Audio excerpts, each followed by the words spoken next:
Bonjour à tous, bienvenue sur un nouveau direct.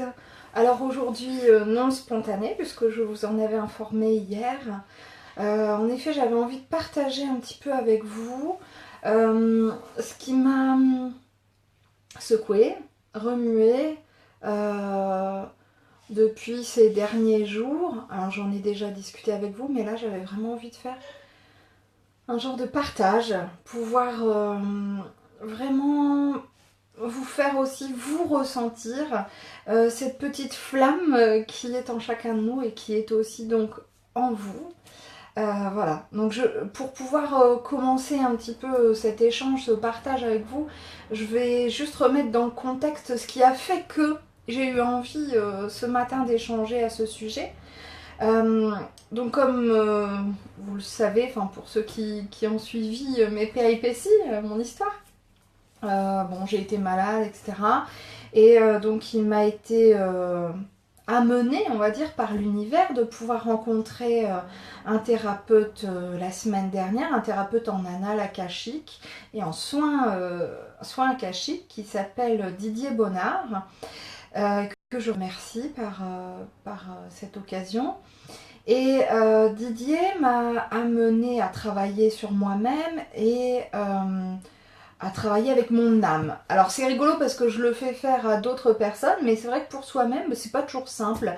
Et avoir un regard extérieur, c'est extrêmement important. Et mon âme m'a répété à plusieurs reprises, il était temps, il est temps. Et j'avais compris ça, hein, qu'il était temps, j'avais tout à fait cerné cette notion d'urgence et d'importance, que je puisse me remettre en question, mais aussi que je puisse remettre les choses en perspective. Et lorsque je suis sortie de cette séance avec Didier, bon, forcément j'étais encore dans toutes ces pensées, tout ce qu'on avait pu échanger ensemble, lui, moi et mon âme. Et alors c'est tout bête, hein, mais j'ai fait 3 fois le tour du rond-point pour le prendre en photo. Je suis tombée sur un gigantesque panneau où c'était écrit It's time. Et il est temps. Et je me suis dit, bon, ok, merci. Vous avez fait en sorte que euh, je comprenne ce message et je l'ai bien intégré. Et j'ai vraiment à cœur de m'y atteler. Et donc, pour pouvoir m'y atteler, eh bien, il me faut prendre du temps pour moi, euh, pour pouvoir ensuite prendre du temps pour vous. C'est ce que je vais faire aujourd'hui. Et donc hier, très calmement, complètement détendue, j'ai pu profiter d'un moment de, ouais, de détente en regardant une vidéo parce que bah, c'est pas toujours simple. Entre le boulot, les enfants, mon mari, voilà. C'est pas évident toujours de regarder des vidéos qui m'intéressent vraiment. Euh, j'ai toujours à cœur de partager mon temps entre les uns et les autres. Et là, j'ai dit stop. J'arrête le temps un moment et je me pose. Je me pose pour pouvoir eh bien, intégrer des choses qui me font plaisir. Et c'est ainsi que j'ai fait la connaissance de Christelle, parce que je ne la connaissais pas encore, via le site. Alors je me trompe souvent, mais c'est Tistria ou Tristia. Bon, je suis désolée, vous corrigerez par vous-même, mais j'ai toujours une hésitation.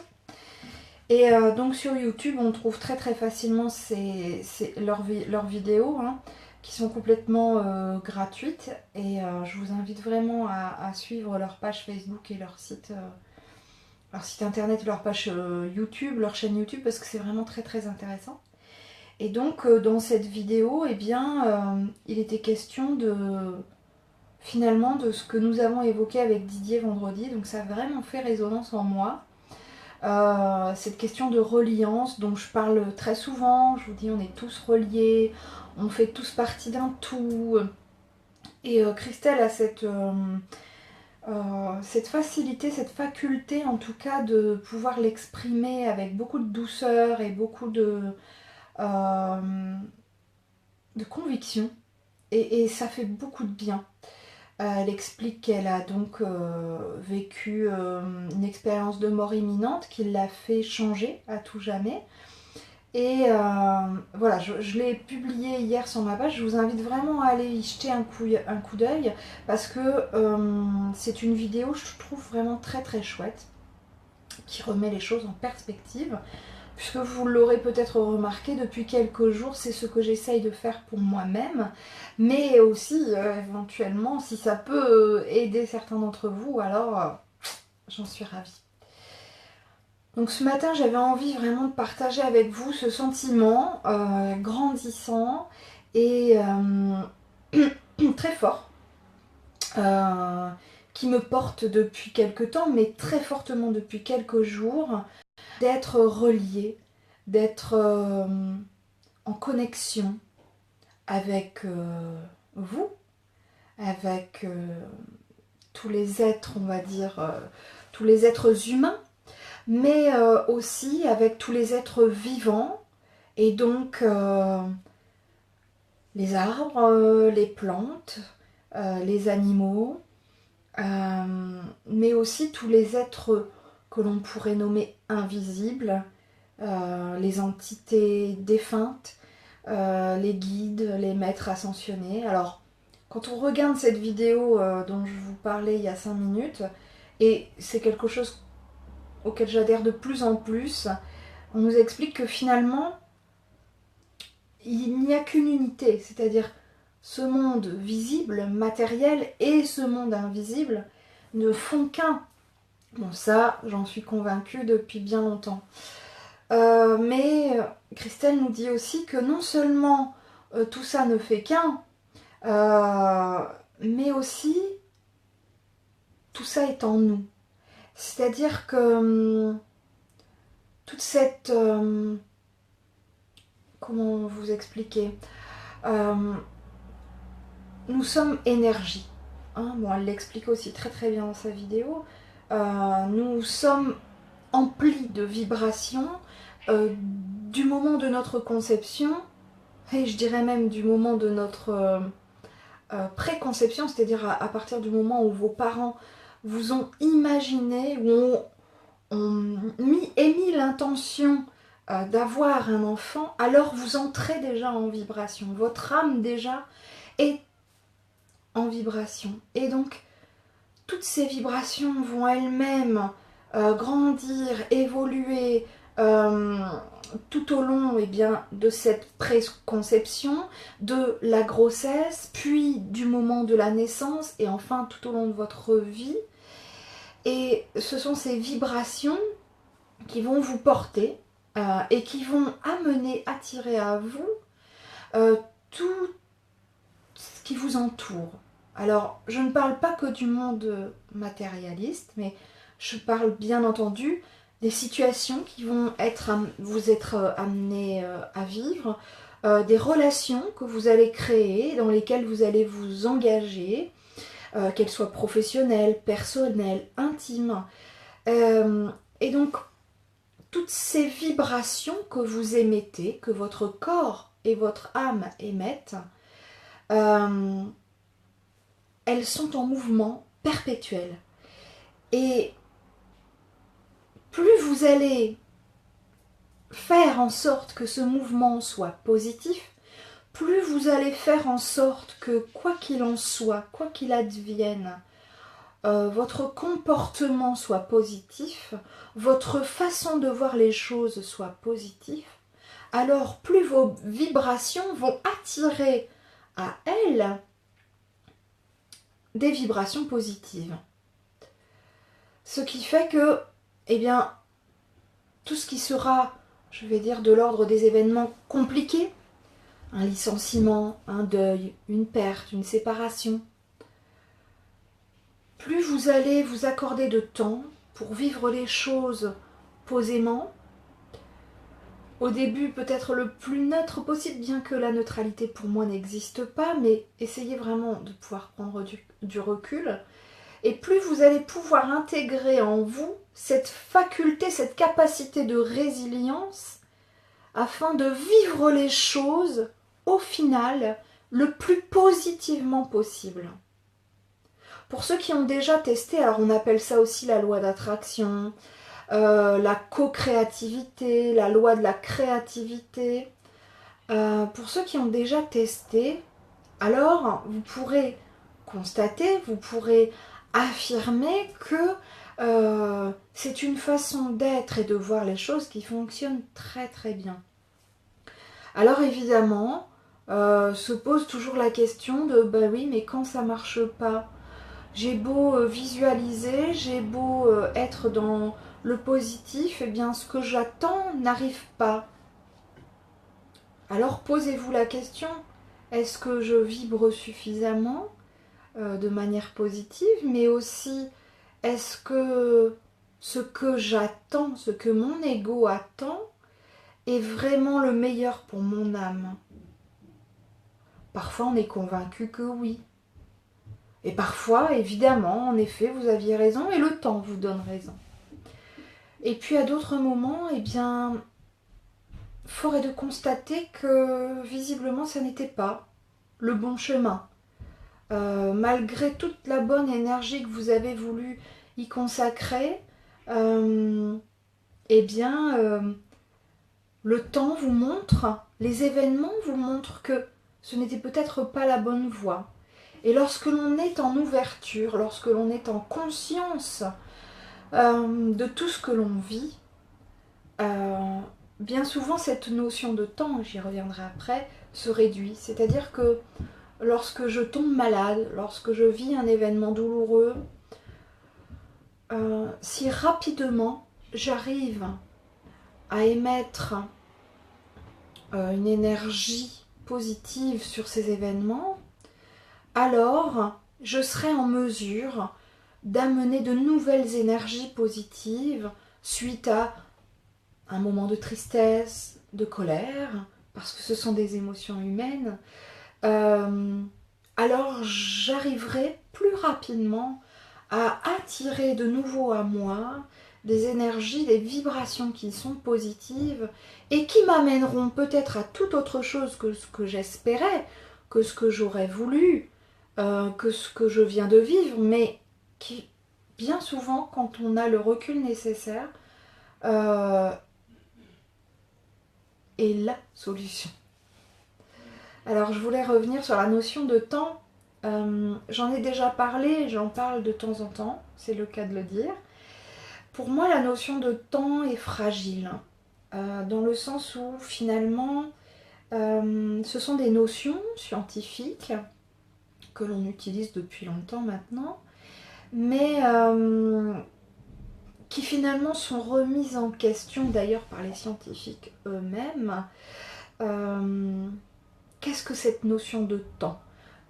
On a toujours cette impression de linéarité parce qu'on a été élevé comme ça, c'est-à-dire le matin, le midi, l'après-midi, le soir, la nuit, et ainsi de suite, le matin, etc. Cette notion de linéarité aussi au fil des mois et des années. Et eh bien, les chercheurs se penchent aussi sur cette notion.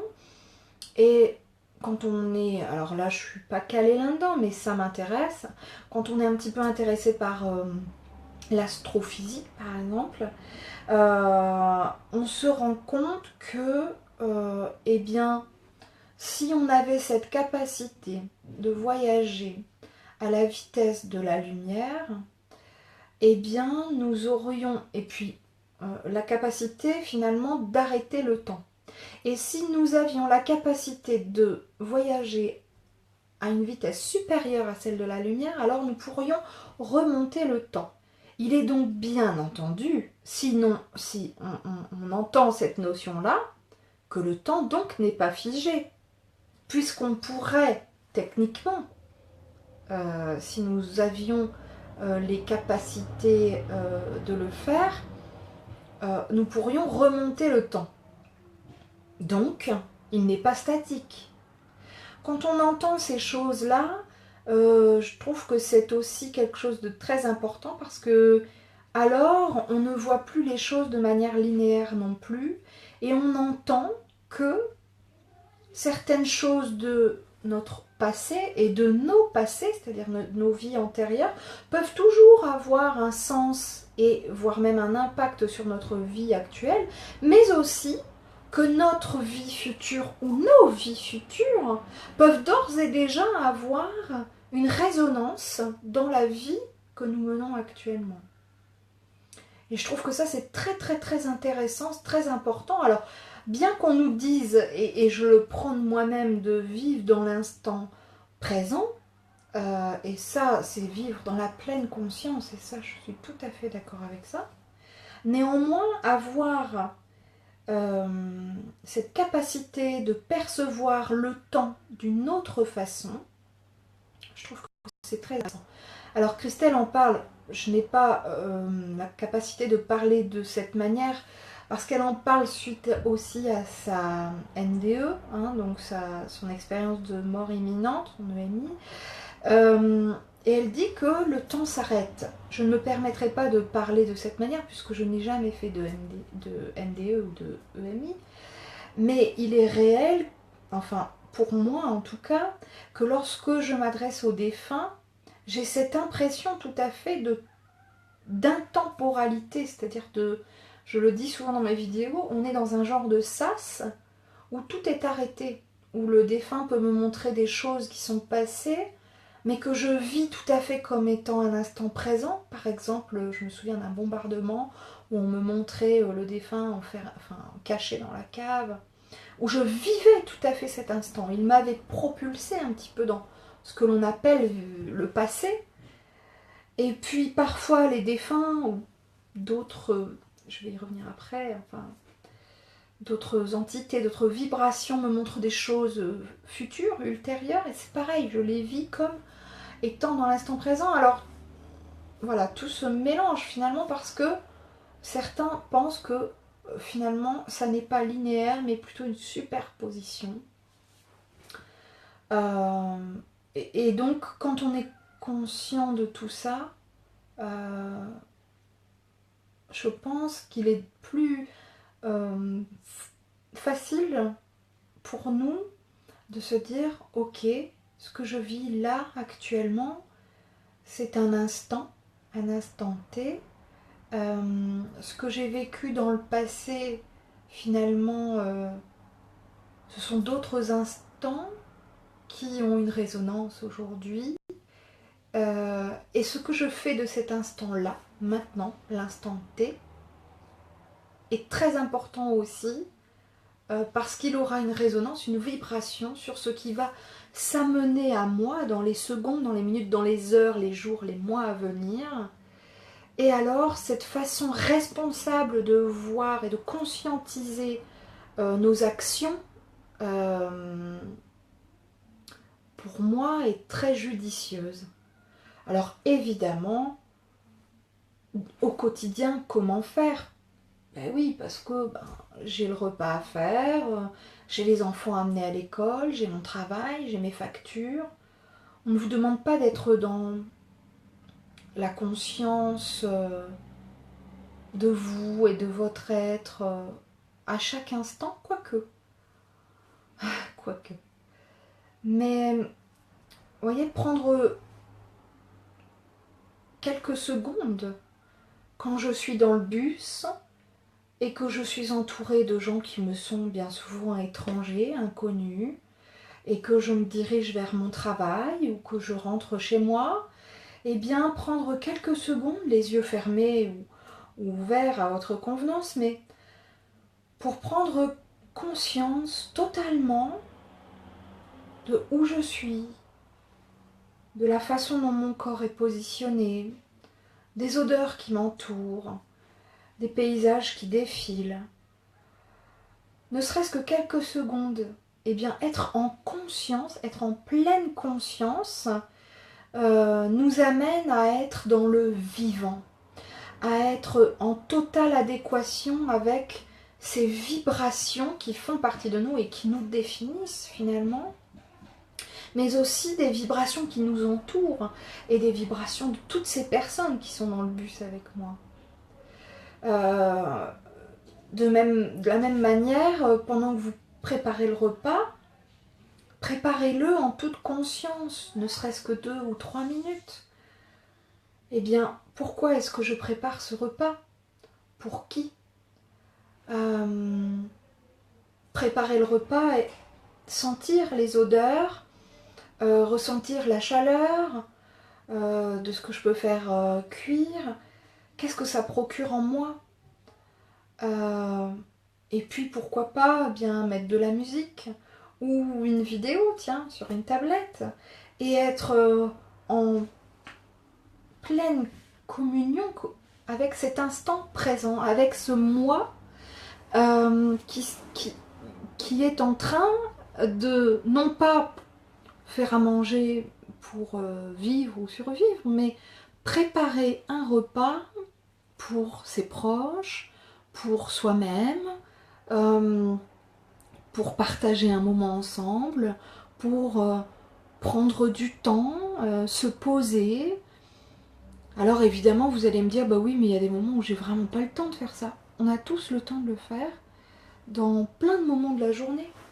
Prenez votre douche, votre bain, c'est encore mieux, mais le temps que vous avez à prendre votre douche. Alors personnellement, je vais très vite. Je dois mettre 3 ou 4 minutes. D'autres peuvent mettre 10, 15, 20 minutes. Eh bien, ne serait-ce que ces 3 ou 4 minutes, sentez l'eau qui coule le long de votre corps. D'autant plus que l'eau, pour moi, est très importante parce que c'est une des parts, si je puis le dire, enfin, bien que tout soit relié, je l'ai dit tout à l'heure, mais une des parts de la source, hein, ça c'est le terme est juste, et sentez cette eau, cette chaleur, les odeurs de votre savon, de votre gel douche, de votre shampoing. Ressentez quand vous vous frictionnez comme ça la tête, eh bien, toutes les cellules que vous êtes en train d'activer finalement, de solliciter. C'est ça, être en pleine conscience. Ça n'est pas forcément prendre 1 heure, 2 heures pour méditer tous les jours. C'est faire les choses en prenant conscience de ce que l'on fait, en ayant toute la faculté, la capacité de se voir, de se poser en tant qu'être,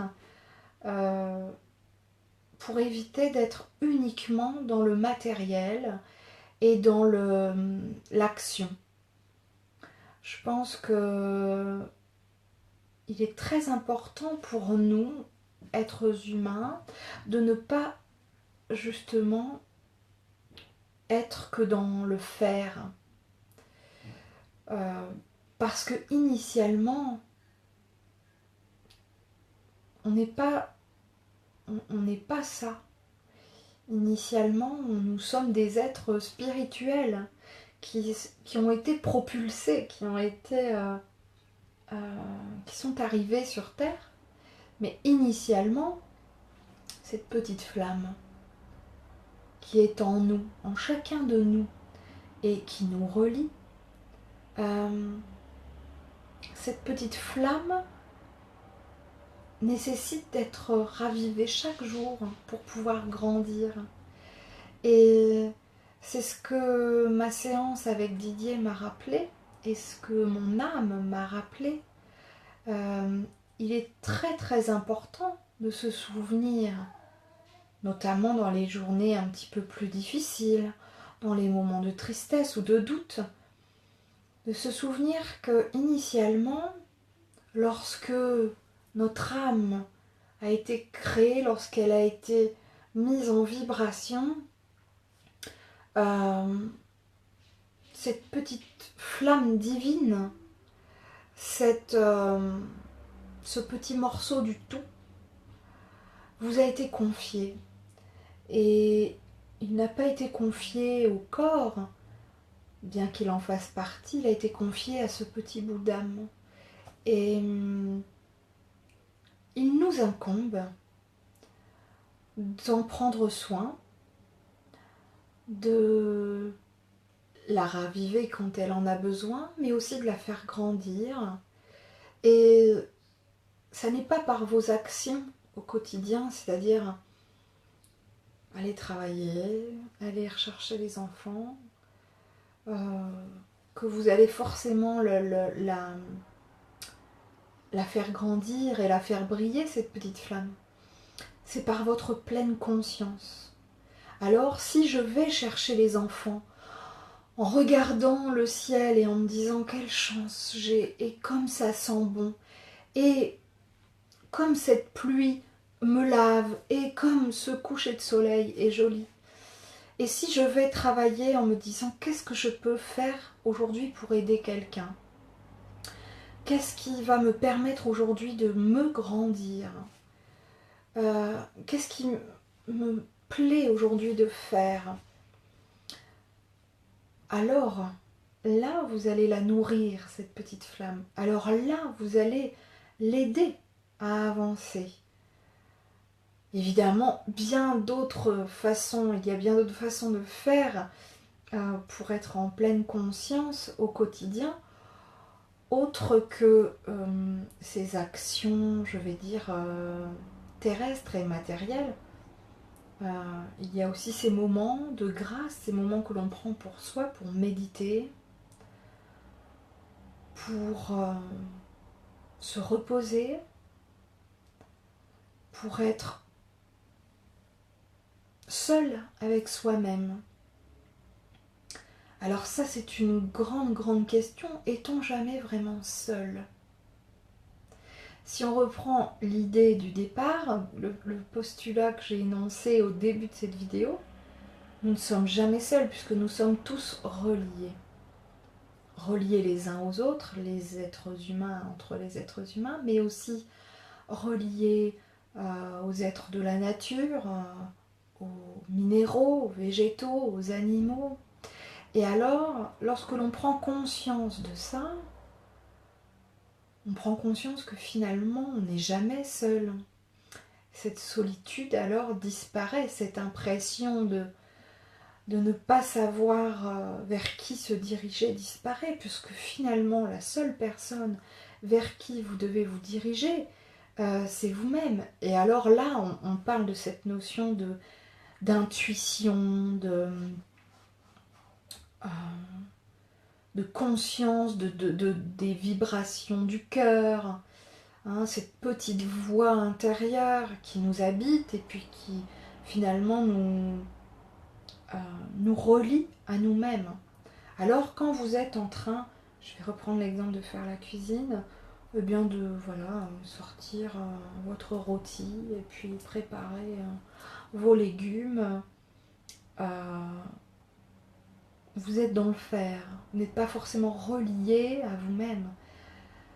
Mais quand vous préparez ce repas vraiment en pleine conscience et en cherchant ce qu'il y a de mieux, mais peut-être aussi ce qu'il y a de mieux pour vous, mais aussi peut-être pour votre famille, alors déjà là, vous faites un acte de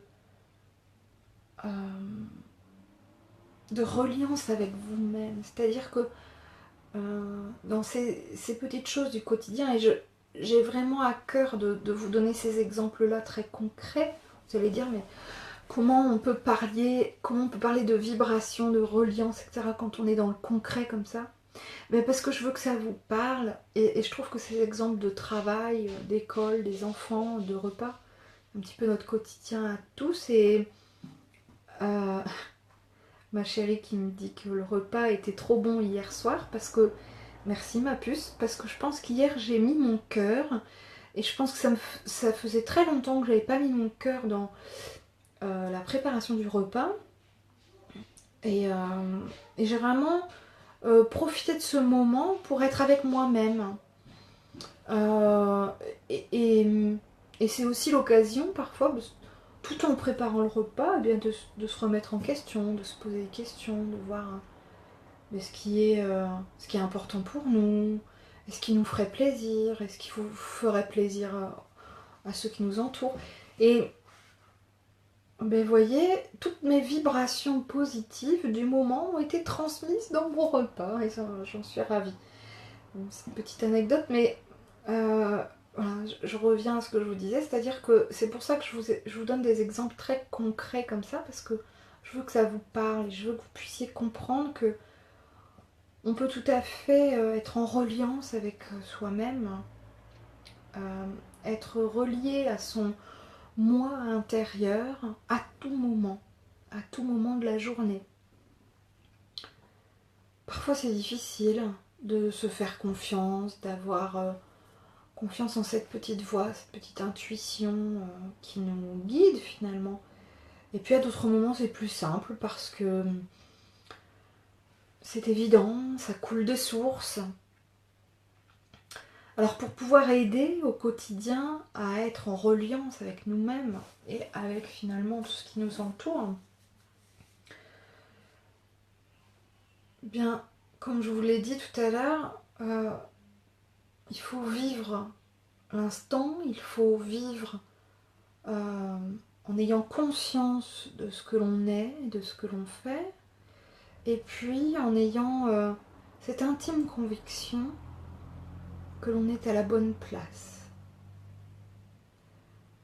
Plus vous allez vibrer en ce sens, je suis au bon endroit, au bon moment, avec les bonnes personnes, plus naturellement, ce qui doit s'en aller s'en ira, et ce qui doit se présenter se présentera. J'ai souvent dans mes consultations des personnes qui me disent « Est-ce que vous pouvez me dire si je suis sur le bon chemin de vie ?» J'ai presque envie de leur répondre « Mais bien sûr, puisque c'est le chemin que vous vous êtes créé. Alors il est forcément bon.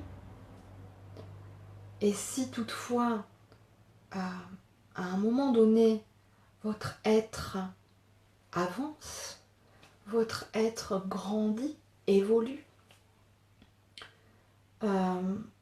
alors de nouveaux chemins vous seront proposés, de nouvelles possibilités. Mais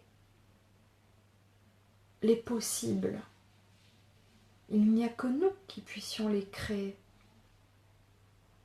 Ce sont nos actions présentes qui vont amener nos actions futures, parce que plus je suis dans la reliance avec moi-même, plus je suis dans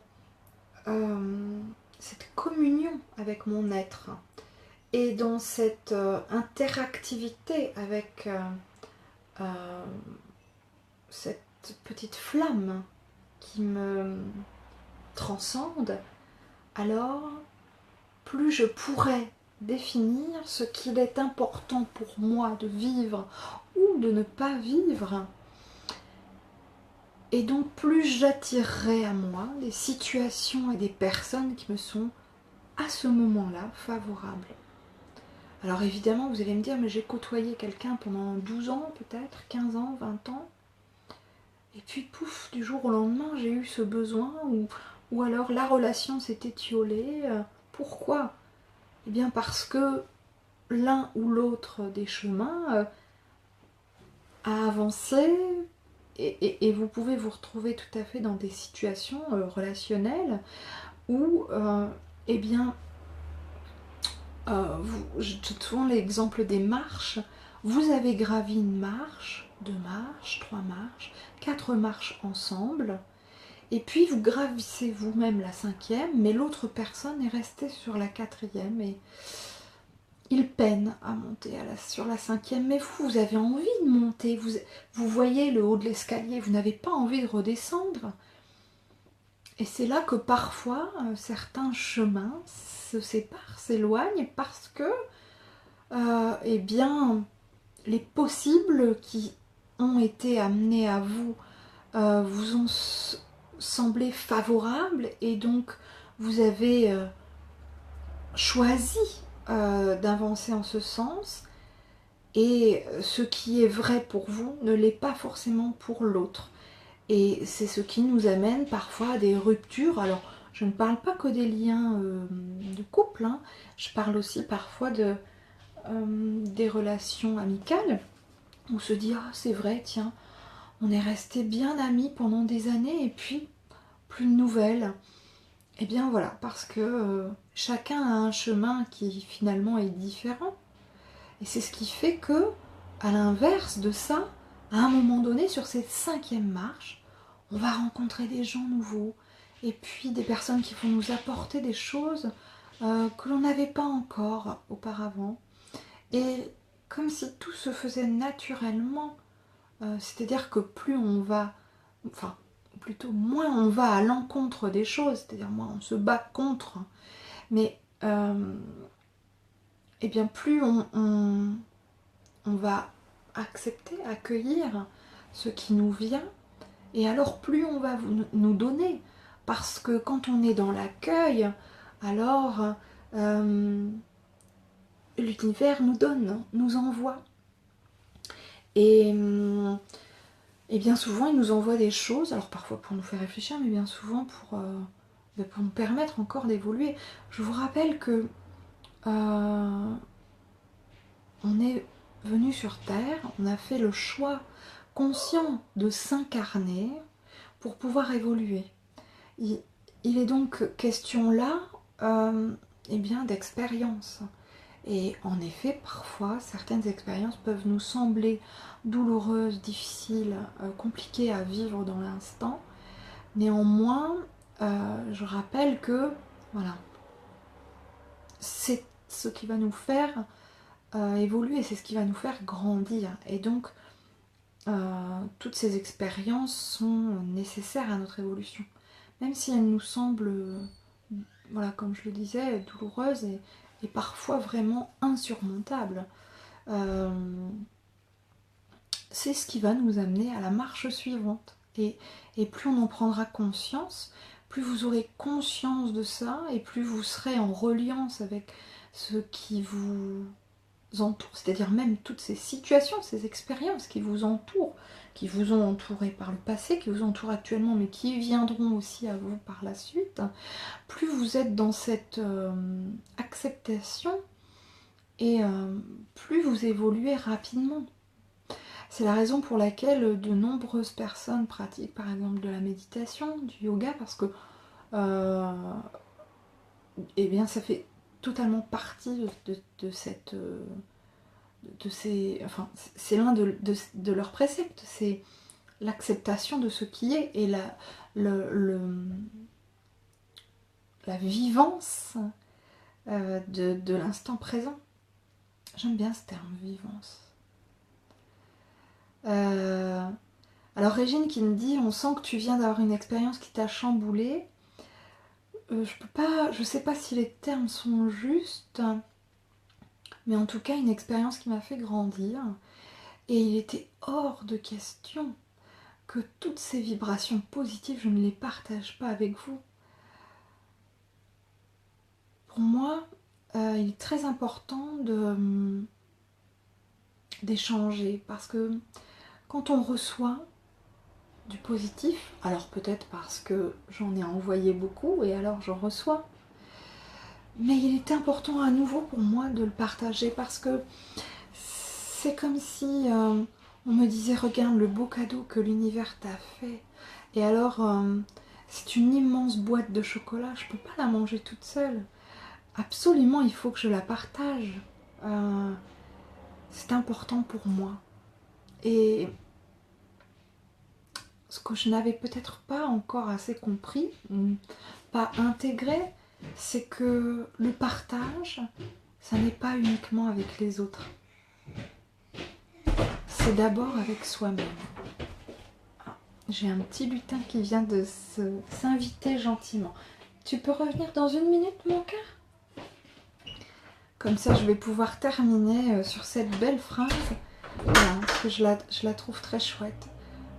Quand on veut partager, c'est d'abord avec soi-même, et pouvoir partager avec cette petite flamme qui est en nous, la comprendre, et déjà tout simplement la reconnaître, et donc avoir pleinement conscience que, vous l'appelez comme vous voulez, le divin, Gaïa, Dieu, vous lui donnez le nom que vous voulez, enfin c'est la source, nous a donné cette petite flamme et nous l'a confiée en nous disant, va, je te confie ce flambeau,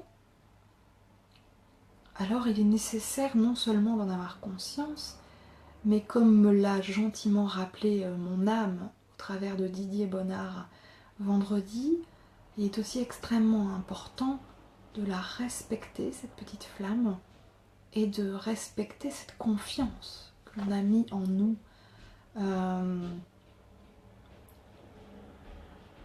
La confiance que le divin a mis en vous et pour pouvoir vous confier finalement ce chemin, cette mission de vie que vous remplissez à merveille.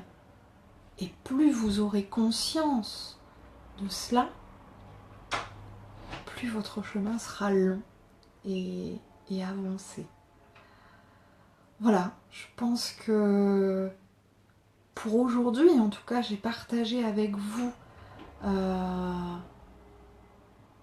ce qui me nourrit aujourd'hui et depuis quelque temps, et ce qu'il